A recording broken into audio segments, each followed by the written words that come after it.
दोस्तों नमस्कार। मुनादी हो चुकी है, संभलने वाले संभल जाएं। यह बीजेपी मोदी और शाह की बीजेपी है, जो बीजेपी के भीतर यह सोचता है कि उसकी अपनी राजनीतिक जमीन बहुत मजबूत है तो वह भी संभल जाए, जो सोचते हैं कि उनके जरिए वोट पर असर पड़ता है और वह जीत या जिता सकते हैं तो वह भी संभल जाएं, जो सोचते हैं कि राज्यों की राजनीति तो वही साध सकते हैं क्योंकि वह राज्य के मुख्यमंत्री हैं या रहे हैं तो वह भी संभल जाएं, और जो सोचते हैं कि वह केंद्र में मंत्री हैं तो फिर वह भी संभल जाएं, क्योंकि अब मोदी और शाह की बीजेपी किसी को बख्शने के लिए तैयार नहीं है। और उसकी वजह सिर्फ एक है, 2024 के चुनाव का डर। यह डर कुछ ऐसा है कि अगर 2024 में हार गए तो उसके बाद यह बीजेपी किसकी होगी?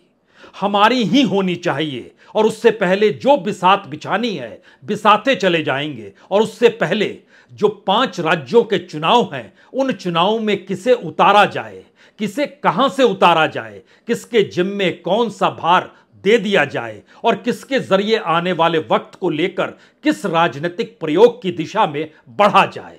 मोदी और शाह की बीजेपी है तो वह अपने अनुकूल परिस्थितियों को तय करने लगे हैं। वो जान चुके हैं कि 2024 में जो होगा उसके बाद की परिस्थिति बीजेपी के भीतर भी उनकी खराब होनी नहीं चाहिए। तो फिर सामने शिवराज सिंह चौहान ही क्यों ना हो, या उससे पहले वसुंधरा राजे सिंधिया या फिर रमन सिंह ही क्यों ना हो, सबको ठिकाने लगाया गया, लगाया जाएगा। जो सोचते हैं कि वो येदियुरप्पा की तरह ताकतवर हो सकते हैं तो वह भी नहीं बचे। जो सोचते रहे कि बहुत ही बुद्धिमान और कोई नहीं देवेंद्र फडणवीस महाराष्ट्र की राजनीति में है तो उन्हें भी डिप्टी बनाकर खामोश कर दिया गया। जो सोचते हैं कि महाराष्ट्र की राजनीति में गडकरी की चलेगी या उत्तर प्रदेश में कभी राजनाथ की चलेगी तो वह भूल जाएं, क्योंकि अब जो लकीर खींची जा रही है वह 2024 के चुनाव से ऐन पहले, खास तौर से वह 4 राज्य जहां पर कांग्रेस की सत्ता है, एक छत्रप की सत्ता है और एक खुद बीजेपी की अपनी सत्ता है, यानी राजस्थान, मध्य प्रदेश, छत्तीसगढ़ और तेलंगाना। इन राज्यों के तमाम राजनीतिक प्रयोग 2024 की दिशा में ही बढ़ेंगे। लेकिन यहां पर एक सवाल सबसे बड़ा हो चला है। अगर विधानसभा के चुनाव के भीतर इन्हें दरकिनार करने की कोशिश हो रही है, जो मानते रहे कि उनकी राजनीतिक जमीन बड़ी पुख्ता है, तो 2024 के लोकसभा चुनाव के वक्त क्या वाकई वसुंधरा राजे राजस्थान में खामोश बैठेंगी, शिवराज सिंह चौहान मध्य प्रदेश में खामोश बैठेंगे, या उन तमाम राज्यों के भीतर जिन नेताओं को यह महसूस होता रहा, जिनके अपने कार्यकर्ताओं की एक फौज है, एक टीम है, जो आज से नहीं बहुत पुराने वक्त से राजनीति साध रहे हैं, वह अपने लोगों के बीच क्या मैसेज देंगे? क्या वाकई इन राज्यों में जिस राजनीतिक प्रयोग को बीजेपी कर रही है या मोदी शाह कर रही हैं, कहीं 2024 के लोकसभा चुनाव में यह दाव उल्टा तो नहीं पड़ जाएगा?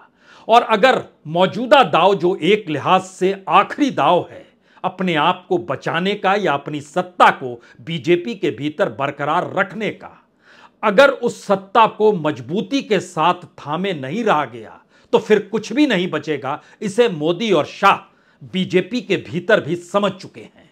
लेकिन क्या यह टकरार 2023 के 4 राज्य, जो महत्वपूर्ण राज्य हैं, उन चुनावों में बीजेपी को बचा ले जाएगी या कांग्रेस यहां पर सुपड़ा साफ उनका कर देगी?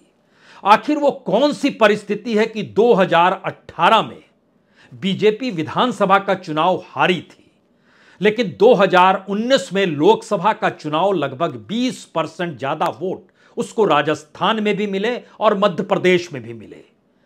तो क्या अब दिल्ली की सत्ता यह मान चुकी है कि अब 2019 का जादू नहीं चलेगा? तो क्यों नहीं 2024 को लेकर बिल्कुल एक नई बिसात बिछाई जाए, नए चेहरे देश भर में हो, और एक एंटी इनकम्बेंसी जो पुराने चेहरों के आश्रय चलती है वह पूरे तरीके से गायब हो जाए, और एक ऐसी कारपेट बिछे सिर्फ और सिर्फ उसमें मोदी शाही नजर आए और बाकी सभी नए चेहरे हों।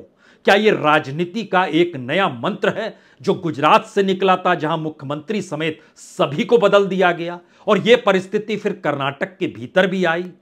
हमें लगता है कि आज इन बातों को समझने की जरूरत है कि मध्य प्रदेश के भीतर 3 मंत्रियों को क्यों भेजा गया विधानसभा का चुनाव लड़ने के लिए। तीनों की शख्सियत बड़ी मजबूत है। इसमें नरेंद्र सिंह तोमर अगर पहला नाम लीजिएगा तो 2024 से पहले तोमर के जरिए 2 राजनीतिक प्रयोग मोदी और अमित शाह दोनों करना चाहते हैं। दोनों इस बात को देखना चाहते हैं कि मध्य प्रदेश, जहां सबसे ज्यादा वोटर किसान है, उस किसान के बीच में नरेंद्र सिंह तोमर की भूमिका राजनीतिक तौर पर कितनी कम हुई है या फिर वो मैनेज कर पाएंगे। हालांकि ग्वालियर और चंबल संभाग ही उनके दायरे में आता है, लेकिन बावजूद इसके दिल्ली से निकल कर आए हैं। किसानों से मोदी सत्ता ने टकराव पैदा किया। उस दौर में कोई दूसरा शख्स नहीं, नरेंद्र सिंह तोमर ही बतौर कृषि मंत्री सब कुछ देख रहे थे। तो क्यों नहीं इस धारा पर दांव अभी से लगा दिया जाए।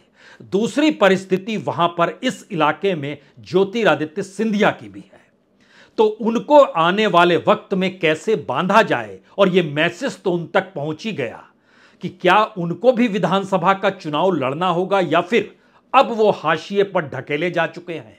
और कोई मायने नहीं रखता है कि जिस तरीके से वसुंधरा राजे सिंधिया भी 25 में से 25 सीट राजस्थान में लोकसभा की बीजेपी को मिली, मध्य प्रदेश के भीतर भी सभी सीट बीजेपी को मिली, यानी लोकसभा में सिर्फ इन 2 राज्यों से लगभग 54 सीटें बीजेपी जीतती है। और दोनों जगहों पर अब दिल्ली अपने हाथों में पूरे तरीके से कमान उठाना चाहती है। तो आइए एक एक करके हर परिस्थिति को आज परख लीजिए, समझ लीजिए, क्योंकि भारत की राजनीति के भीतर बीजेपी जिस परिस्थिति को जीना चाह रही है उसमें 2 ही नाम आपको बार बार सुनाई देंगे और यह दोनों नाम अपने राजनीतिक अस्तित्व की लड़ाई लड़ रहे हैं या अपनी मौजूदा सत्ता को बचाने का आखिरी दांव खेल रहे हैं। इन 2 लकीरों के बीच चलना शुरू कीजिए और 3 बातों को जहन में रखिए।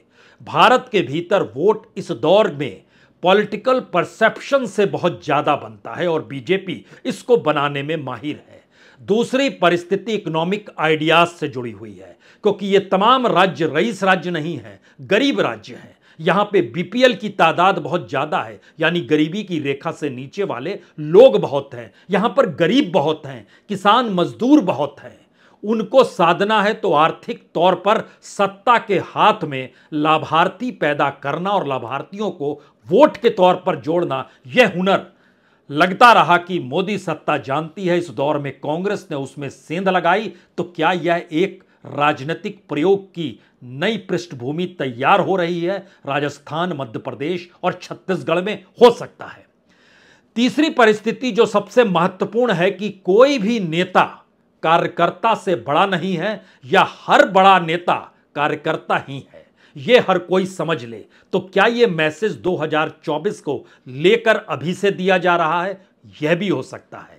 अब इसके बाद का सवाल जो शुरुआत होती है नरेंद्र सिंह तोमर से, सिलसिलेवार तरीके से चलते हैं, तब आप बहुत साफ समझ पाएंगे कि स्थिति ऐसी नाजुक बीजेपी के भीतर क्यों है और क्यों मोदी शाह का दफ्तर हो या फिर वहां बैठे हुए जो चौसर बिछाकर एक एक पासा फेंक रहे हैं, वो एक ही बात समझ रहे हैं कि सत्ता हर हाल में मोदी शाह की बीजेपी के भीतर जब तक मौजूद रहेगी और वहां से कोई खड़ा नहीं होगा तब तक उन्हें कोई पराजित नहीं कर सकता है। और यही वो स्थिति है जिसके अनुसार पूरी चौसर बिछाई गई। केंद्रीय मंत्री, कृषि मंत्री नरेंद्र सिंह तोमर, किसानों को लेकर पहला परीक्षण। ग्वालियर और चंबल के संभाग में सिंधिया को साधना है। मुरैना जैसे इलाके में 6 में से 4 सीट कांग्रेस जीत गई थी। कार्यकर्ताओं के भीतर बहुत सारे सवाल थे। इन सवालों को शांत करना पहली जरूरत थी, तो टिकट उनको दे दिया गया। यह एक सामान्य शैली है। यह शैली ठीक उसी तरीके से है जैसे दूसरा नाम कैलाश विजयवर्गीय का आता है।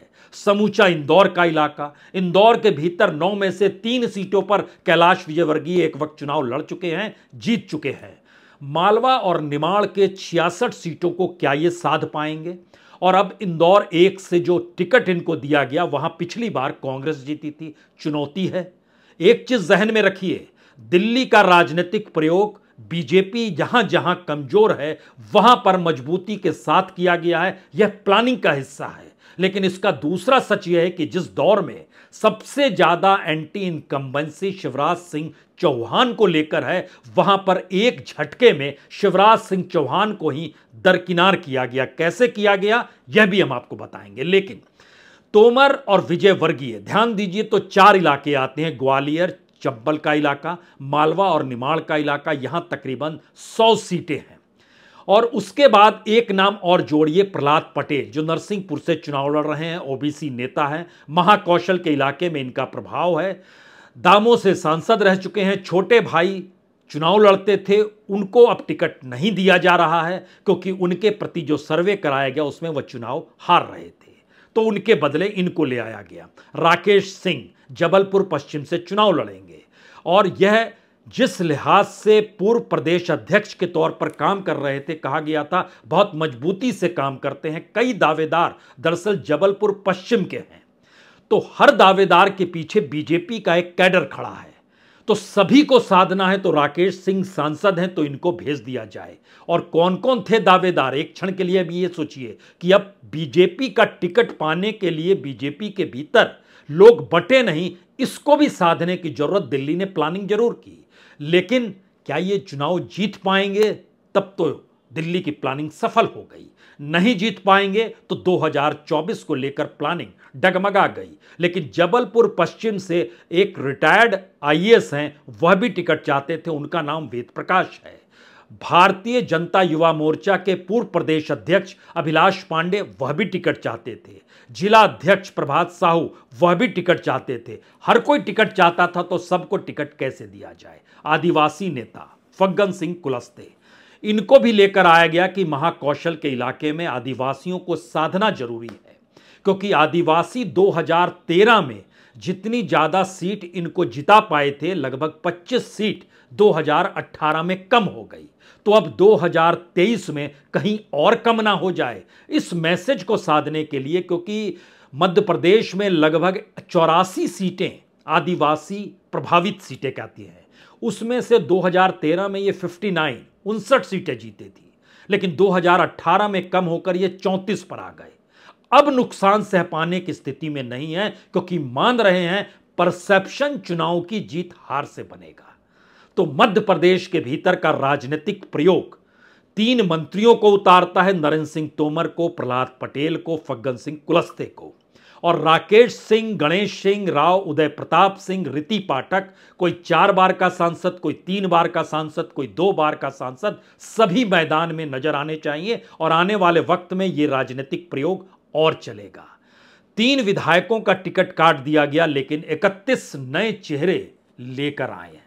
मैसेज क्या है? पहला मैसेज है, एंटी इनकम्बेंसी काम ना करे, इसकी व्यवस्था कीजिए। दूसरा मैसेज क्या है? अपने हिसाब से शिवराज सिंह चौहान मध्य प्रदेश की राजनीति को साधने की ना सोचे, क्योंकि 2018 में वो चुनाव हार गए थे। उसके बाद विधायकों की खरीद फरोख्त या ज्योतिरादित्य सिंधिया ना होते तो फिर सरकार बन नहीं पाती। बहुत पैसा खर्च हुआ है, तो क्या पैसे के आश्रय तो बाद में भी देख लेंगे, लेकिन अभी इन परिस्थितियों को जी लें, क्योंकि 2024 का लोकसभा चुनाव, उसके ठीक 60 दिन के बाद से नोटिफिकेशन आ जाएगा, तो दिन ही कितने बचेंगे, उसको भी साधने की जरूरत है। तो एक रास्ता और पकड़ लिया गया। अब यहां पर बड़ा सवाल है कि इस पूरे इलाके के भीतर अगर आप ध्यान दीजिए तो आपके जहन में आएगा, ये पूरे इलाका जो गरीबों से भरा पड़ा है, जो मुफलिसों से भरा है, जो बीपीएल से भरा है, जो किसान सम्मान निधि पाने वालों से भरा है, उसको जब आप परखेंगे तो मध्य प्रदेश के भीतर लगभग 95 लाख किसान हैं, जो किसान सम्मान निधि से छोटे और सीमांत किसान के तौर पर जोड़े गए। राजस्थान के भीतर 82 लाख किसान हैं। छत्तीसगढ़ के भीतर लगभग 40 लाख किसान हैं। हालांकि तेलंगाना में भी 39 लाख किसान हैं, लेकिन अभी तेलंगाना का जिक्र नहीं, 3 राज्यों का जिक्र जरूरी है, क्योंकि तीनों जगहों पर एक वक्त बीजेपी की सत्ता थी। जो सत्ता संभालते थे उनको दरकिनार किया गया। उनके लोगों को टिकट दिया ना दिया जाए, इसको लेकर मंथन लगातार जारी है। और यह परिस्थिति निकल कर आ रही है कि वसुंधरा भी दरकिनार, शिवराज सिंह चौहान भी दरकिनार, इनसे सटे लोग भी दरकिनार, कुछ छिटपुट लोग जो ज्योतिरादित्य सिंधिया के साथ आए थे उनको टिकट दे देते हैं। तो पहली बात, जो बड़ी बात निकल कर आ रही है कि अगर विधानसभा चुनाव में बीजेपी चुनाव हार गई इतने बड़े राजनीतिक प्रयोग के बाद भी, तो जिन लोगों को दांव पर लगाया गया, जिनको हाशिए पर खड़ा कर दिया गया, वह बदला लेंगे या नहीं लेंगे। राजनीति कभी किसी का इंतजार नहीं करती है, वो जानती समझती है कि कैसे चीजों को संभलना है और खुद को संभालना है। कार्यकर्ताओं से राजनीति बनती है और राजनीति के आश्रय कार्यकर्ता बनते हैं। इन दोनों परिस्थितियों में लंबे वक्त तक राजनीति करने वाले हाशिए पर केंद्र की सत्ता ने कह लिया, क्योंकि डर है। डर इस बात का है कि 2024 हारने के बाद कहीं ऐसा ना हो जाए कि बीजेपी के भीतर से एक तूफान खड़ा हो जो अपनी आगोश में प्रधानमंत्री मोदी और अमित शाह की पूरी राजनीति को तो नहीं ले लेगा, और एक झटके में यह मौजूदा सत्ता हाशिए पर तो नहीं चली जाएगी। क्योंकि जिस भी परिस्थिति में 272 अगर नहीं छूते हैं तो बड़ा मुश्किल होगा समर्थन ले पाना।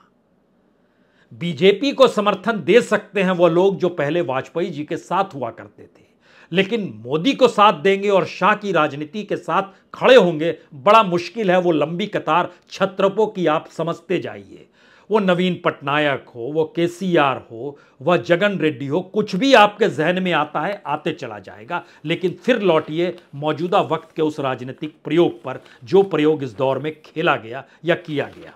मालवा के भीतर 50 सीटों में से बीजेपी सिर्फ 24 जीत पाई, निमाड़ के भीतर 16 में से सिर्फ 4 जीत पाई, यानी 66 सीट, जो इस वक्त मौजूदा वक्त में बड़ी महत्वपूर्ण है विजय वर्गीय के लिए, जो इंदौर से लड़ रहे हैं और 66 सीटों को उनको साधना है, वहां से सिर्फ 28 सीटें बीजेपी जीती थी। कांग्रेस दूसरी तरफ 36 सीट जीती थी। ग्वालियर और चंबल का इलाका जहां पर साधना है नरेंद्र सिंह तोमर को, यहां पर 21 सीट ग्वालियर की सिर्फ 5 सीट बीजेपी जीत पाई थी। चंबल में 13 में से सिर्फ 2 सीट जीत पाई थी। यानी इन जगहों से जो सीटें मिली थी वो सिर्फ 7 सीट मिली थी 34 सीटों में से, और दोनों को मिला दीजिएगा तो 100 सीटों में से सिर्फ 35 सीट बीजेपी जीतती है और 62 सीट कांग्रेस जीतती है। तो यहां पर केंद्र के 2 ताकतवर नेताओं को, जो दिल्ली में नेताओं के सबसे करीब थे, वो विजय वर्गीय संगठन के तौर पर हो या मंत्री के तौर पर नरेंद्र सिंह तोमर हो, दोनों को भेजा गया मैसेज बहुत साफ है। हमें अपने उस राजनीति को बीजेपी के भीतर और बाहर दोनों जगहों पर साधना है, जिससे आने वाले वक्त में बीजेपी दोबारा खड़ी हो तो सत्ता की लगाम हमारे हाथों में रहे। क्योंकि एक राजनीतिक प्रयोग यह भी चल पड़ा है दिल्ली के भीतर कि क्या आने वाले वक्त में यानी 2024 के चुनाव में अगर हंग पार्लियामेंट की परिस्थिति बन रही है तो फिर हम सामने आए या ना आए, अगर दूसरी पार्टी यानी इंडिया सामने आती है तो वो कितने दिन चलेगी और उन्हें तोड़ने में कितना वक्त लगेगा। तोड़ लेंगे उसको भी, लेकिन बीजेपी की कमान हमारे पास रहनी चाहिए। तो अपने लोगों को पेनिट्रेट करना है उन तमाम राज्यों में जहां पर वैसे लोग खड़े हैं जिनकी अपनी राजनीतिक जमीन मजबूत है और उसके भरोसे वह कैडर को संभाले हुए हैं, कार्यकर्ताओं को संभाले हुए हैं। इसमें हमें लगता है महाकौशल की 46 सीट और जोड़िए, क्योंकि यहां पर फग्गन सिंह कुलस्ते और आदिवासी, वहां पर 46 में से 17 सीट ही बीजेपी जीत पाई थी, 28 सीट कांग्रेस जीती थी। तो जो दिल्ली से टीम भेजी गई सांसदों और मंत्रियों की मैसेज बहुत साफ है, शिवराज सिंह चौहान के हाथ कुछ नहीं बचना चाहिए। शिवराज सिंह चौहान की राजनीति जो थी चल गई, अब उसकी उम्र पूरी हो गई है, अब उसके भरोसे रहना नहीं है, राजनीति अपने भरोसे साधनी है। क्योंकि एक वक्त की तस्वीर पुरानी आपके जहन में आएगी, जब वाजपेयी और आडवाणी की जोड़ी थी तो उनके पीछे तमाम मुख्यमंत्री खड़े रहते थे ऐसे करके, और सभी एक बराबर थे, चाहे वो गोवा के मुख्यमंत्री हों, चाहे शिवराज सिंह चौहान हो या वसुंधरा राजे हो या नरेंद्र मोदी हो, सब एक लाइन में रहते थे। लेकिन उसमें से निकलकर जब एक आ गया तो अब वो पीछे की तस्वीर भी बदलना चाहता है, और शायद यही वो वजह है जिस आश्रय राजनीति को नए ढंग से दिल्ली अब चलाना चाहती है। और इसीलिए जब हम एक लकीर देखते हैं हमको लगता है वो तस्वीर आज आपको दिखानी चाहिए। हम उस तस्वीर को इसलिए दिखाना चाहते हैं कि जिससे आपके जहन में ये बात आ पाए कि देखिए किस तरीके से राजनीति चलती थी। ये वो तस्वीर है। आडवाणी और राजनाथ आगे बैठे हुए हैं, पीछे देखिए नरेंद्र मोदी हैं, रमन सिंह हैं, शिवराज सिंह चौहान हैं और वसुंधरा राजे, सभी एक बराबर हैं। लेकिन आज की तारीख में सभी बराबर नहीं है। अब तो सब गायब होने की परिस्थिति में, और उस लंबी कतार का जिसका हम जिक्र आपसे कर रहे हैं, उसमें शुरुआती दौर में वसुंधरा से दो दो हाथ हुए। शिवराज सिंह चौहान बहुत चाहते थे तुरंत सत्ता गिराई जाए, तुरंत सत्ता पाई जाए, वह प्यादे के तौर पर काम करने को तैयार। तो फिर उसके बाद दिल्ली की सत्ता ने मंजूर किया और ज्योतिरादित्य सिंधिया को भरोसा या आश्वासन जो कहिए वह पूरा टूट चुका है जो दिया गया था। राजनाथ गडकरी को लेकर बहुत सवाल उठते थे, तो देवेंद्र फडणवीस के जरिए कई मैसेज निकल कर आए महाराष्ट्र की राजनीति में क्या होगा आने वाले वक्त में। असम के मुख्यमंत्री हेमंत बिस्वा जब तक गुणगान हो रहा है, जब तक गुणगान कर रहे हैं और एक पहचान पाए हुए दिल्ली की सत्ता को साधने के लिए असम को एक प्रयोगशाला के तौर पर बना रहे हैं, उनकी गद्दी सुरक्षित है। येदियुरप्पा और पूरी टीम कर्नाटक के भीतर कैसे गायब हो गई, अब यह बताने की जरूरत नहीं है, लेकिन एक क्षण के लिए दोबारा सोचिए। 2018 के विधानसभा चुनाव में मध्य प्रदेश में बीजेपी और कांग्रेस के लगभग बराबर वोट थे, 41%। राजस्थान के भीतर दोनों के लगभग 1% वोट का अंतर था, 38 और 39% कांग्रेस के थे। लेकिन लोकसभा चुनाव में छलांग लगाती है बीजेपी, क्योंकि 2019 के चुनाव में नरेंद्र मोदी का जादू 2014 से जो चल रहा था, उसमें जनता उनको 5 साल और देने को तैयार थी। कई प्रयोग हुए थे, कई प्रयोग का भरोसा और विश्वास जगाया गया था, एक उम्मीद थी। लेकिन 2024 आते आते परिस्थिति क्यों नाजुक हो गई, जबकि उस दौर को याद कीजिएगा तो 58%, 59% लोकसभा के चुनाव में बीजेपी मध्य प्रदेश और राजस्थान में पाती है और कांग्रेस 35%, 36% में अटक के रह जाती है। राजनीतिक तौर पर यह एक ऐसी परिस्थिति है जो एक झटके में आपको वहां के उस वोटरों पर ले जाती है जिसके लिए लाभार्थी वाला कार्यक्रम मोदी बनाते हैं और कहते हैं कि हम ही तो बना रहे हैं। कांग्रेस ने इसमें सेंध लगाई, महिलाओं को 1000, 2000, 2500 तक चले गए, बिजली मुफ्त में देंगे यहां तक चले गए, युवाओं को, बेरोजगार युवाओं को पैसा देंगे यहां तक चले गए, सिलेंडर 500 रुपए में देंगे यहां चले जाएंगे। लाभार्थियों की परिस्थिति का सच क्या है? मध्य प्रदेश के भीतर हर 5वां शख्स गरीबी की रेखा से नीचे है। राजस्थान में हर 6ठा शख्स गरीबी की रेखा से नीचे है।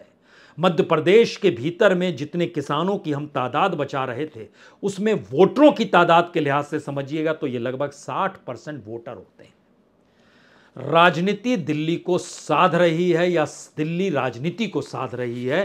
2024 को ध्यान में रखकर जिस चौसर को शानदार तरीके से बिछाया गया है, उसमें सांस दिल्ली की इसलिए फूली हुई है क्योंकि उसे पता है अगर मोदी का चेहरा नहीं चला तो उनके पास कुछ भी नहीं है। तो चेहरा चले या ना चले, लेकिन बीजेपी की ताकत अपने हाथ में रखनी होगी। शायद इसीलिए जो सीटों का ऐलान किया गया उसमें ध्यान रखा गया कि संघ और संगठन से किसका जुड़ाव है। मसलन बड़वानी का पंचसेमेल का जो इलाका है, दयालपुर जो इंदौरपुर का इलाका है, वहां पर देखा गया कि संघ से किसकी पकड़ है और ऐसे तकरीबन 8 चेहरे निकल कर आए जो संघ के करीब हैं। सिंधिया के लोगों को भी टिकट दिया गया, वो भीतरवार सिंधिया के कट्टर समर्थक हैं मोहन सिंह राठौर, उनको भी डबरा से इमरती देवी को टिकट दिया गया। सिंधिया की पसंद मुरैना के रघुराज काशना को भी टिकट दिया गया। बैलेंस करने की कोशिश हो रही है, लेकिन सिंधिया बाहर के हैं। बीजेपी के भीतर आरएसएस के साथ चलने की परिस्थितियों में जो नेता रहे, अब उनकी राजनीतिक जमी को काटना है और इसीलिए हर पद पर बैठे हुए शख्स ये ना समझे कि उनके पास पद है, ताकत है, बिल्कुल नहीं। उनको काम करना है तो बीजेपी के लिए, और बीजेपी का मतलब मोदी और शाह है। समझ गए तो ठीक, नहीं तो समझ जाइए। बहुत बहुत शुक्रिया, बहुत बहुत शुक्रिया।